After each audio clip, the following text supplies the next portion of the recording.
is Niketan Bansilal Kadam. I secured 501 rank in CSE 2018.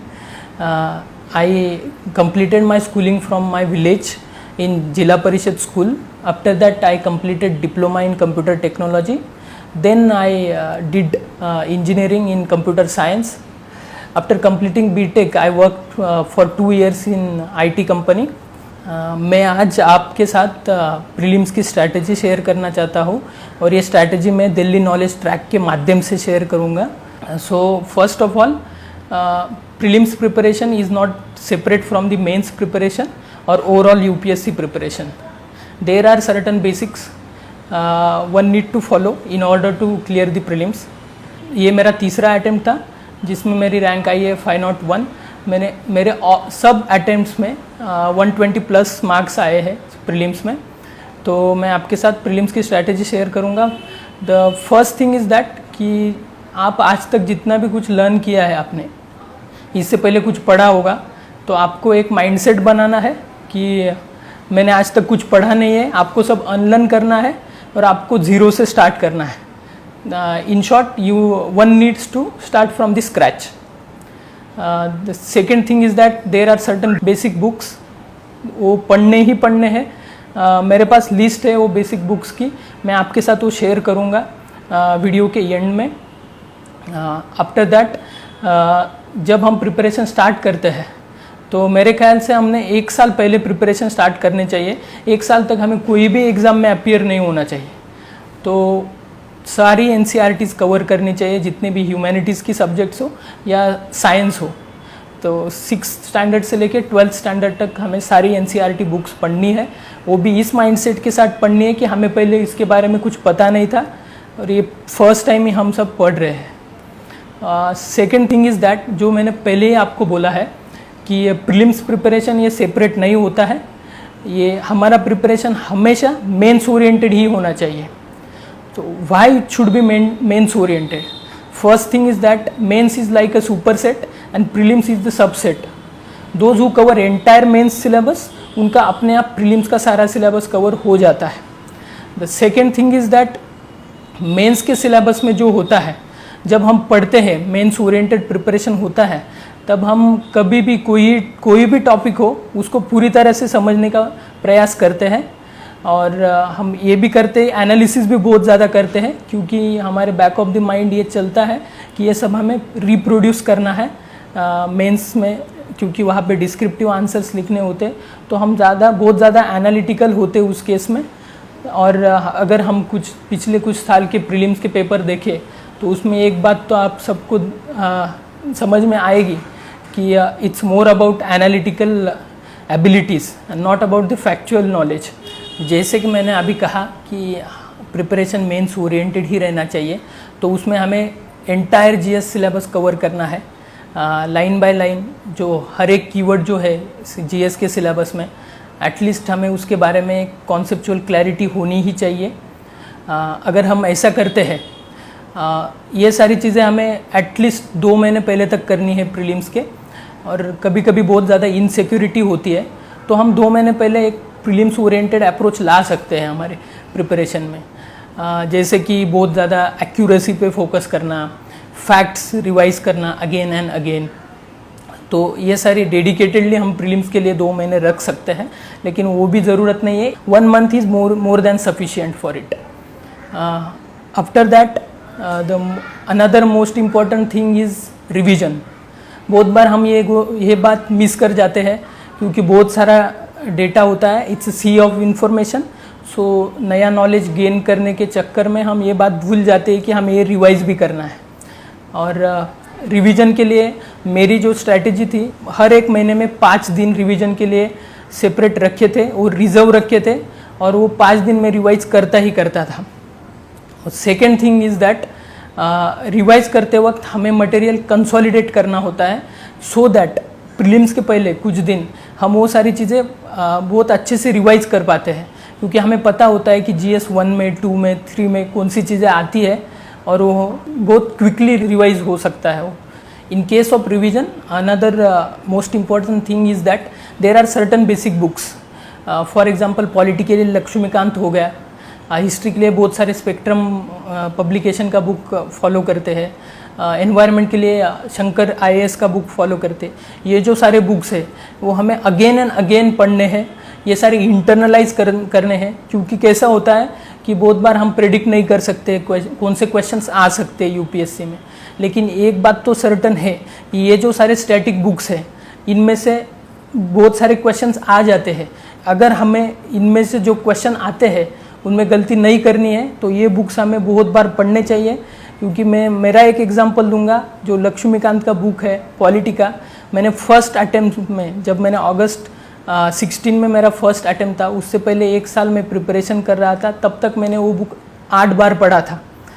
तो ये books, क्योंकि जो अनसर्टनिटी है उसको अगर कंसिडर किया जाए तो ये बुक्स हमें बार बार पढ़ने चाहिए, सो दैट अगर कोई क्वेश्चन आ जाता है इनमें से तो हम गलत ना करें।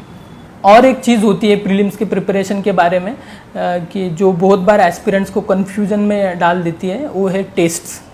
तो टेस्ट सॉल्व करने का हमारा अप्रोच कैसा होना चाहिए। बहुत बार मैंने ऐसा भी सुना है कि ज़्यादा से ज़्यादा अगर टेस्ट सॉल्व करेंगे तो अच्छे मार्क्स आते हैं, लेकिन ऐसा होता नहीं है।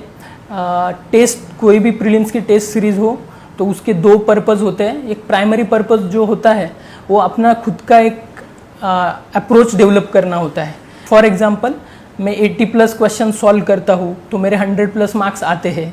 अगर मैं 70 से कम क्वेश्चन सॉल्व करता हूँ तो मेरे बहुत कम मार्क्स आते हैं। तो ऐसा एक खुद का अप्रोच डेवलप करना होता है, ये टेस्ट सीरीज़ का बेसिक पर्पज़ है। और सेकेंडरी पर्पज़ टेस्ट सीरीज़ का है, नॉलेज गेन करते हैं हम। कुछ क्वेश्चंस होते हैं कि जो हमने कभी देखे नहीं होते, तो उसमें हमें कुछ नई इन्फॉर्मेशन मिल जाती है। लेकिन आई विल रिपीट अगेन, ये सेकेंडरी पर्पज़ है। Primary purpose is to develop our own approach towards the question paper. Another question regarding test is that हम कितने टेस्ट सॉल्व करने चाहिए। तो मैं कहूँगा कि हमें पहले तो सेक्शनल टेस्ट करने चाहिए, अराउंड 15 टेस्ट्स आर इनफ, और 5 कॉम्प्रहेंसिव टेस्ट। इसमें अगर अपना खुद का एक अप्रोच डेवलप कर पाए तो 20 टेस्ट्स आर इनफ।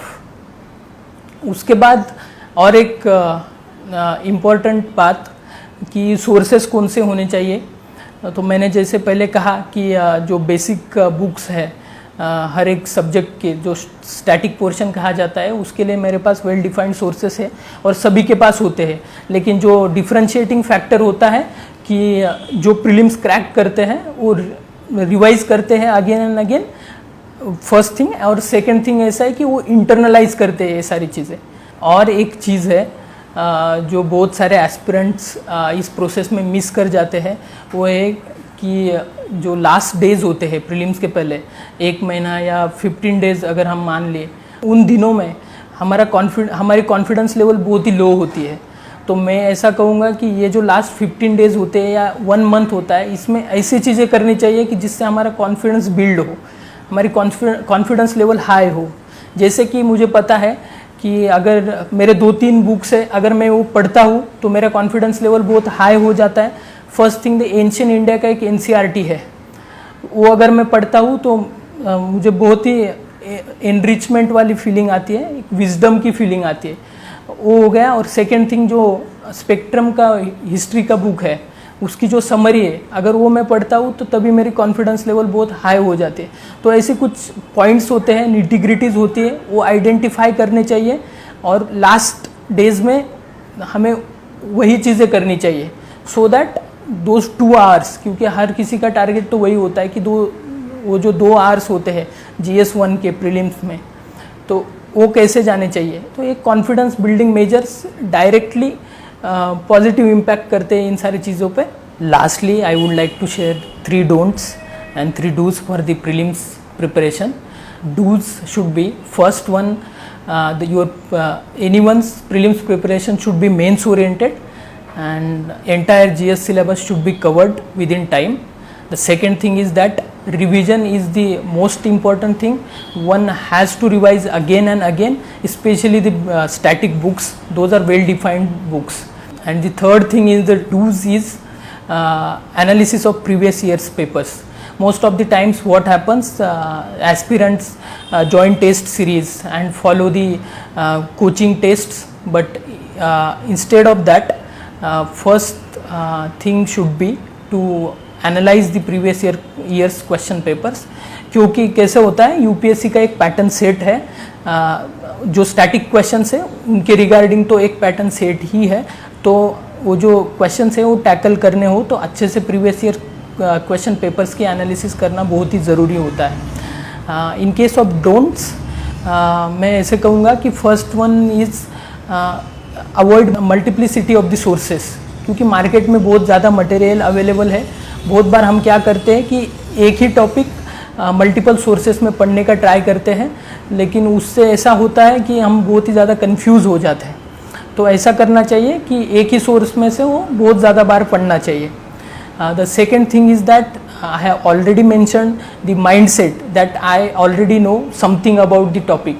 ये हमें छोड़ना है, अनलर्न करना है और हमें ज़ीरो से वो लर्न करना है, तो वो ज़्यादा इफेक्टिव रहता है. थर्ड थिंग इज़ दैट कि जो हम प्रीलिम्स के पहले जो हमारी बहुत लोगों की एक आदत होती है कि वो लेट नाइट्स तक पढ़ाई करते हैं, तो प्रीलिम्स से एटलीस्ट 1 मंथ पहले कि हमारा जो बायोलॉजिकल क्लॉक है वो हमें रीसेट करना चाहिए, अर्ली मॉर्निंग वेकअप करना चाहिए, सो दैट हम हमारे जो मोस्ट प्रोडक्टिव आवर्स होते हैं, वो जो प्रीलिम्स का जो पेपर का टाइमिंग है वो होगा और मोस्ट इफेक्टिवली हम क्वेश्चंस टैकल कर पाएंगे. अपार्ट फ्रॉम दैट, एक और चीज़ मैं सब एस्पिरेंट्स से कहना चाहूँगा कि यूपीएससी का प्रिपरेशन ये बहुत हम सब बहुत डिफ़िकल्ट मानते हैं, तो बहुत ज़्यादा आवर्स पढ़ाई भी करते हैं. ये सब करते हुए कुछ चीज़ें जो कि बहुत ही इम्पॉर्टेंट होती है वो हम मिस आउट कर जाते हैं. For example physical as well as mental exercises. तो मैं सबसे एक विनती करूँगा कि एटलीस्ट हमें half an hour daily running के लिए देना ही चाहिए. Apart from that one can choose meditation as well, लेकिन दिन में 1 आवर हमें उसको डेडिकेट करना ही है. Lastly, I would like to thank Delhi Knowledge Track for giving me such an opportunity to reach thousands of aspirants. I hope मैंने जो भी स्ट्रैटेजी शेयर करी है वो बहुत सारे एस्पिरेंट्स को हेल्पफुल होगी. Thank you so much Delhi Knowledge track.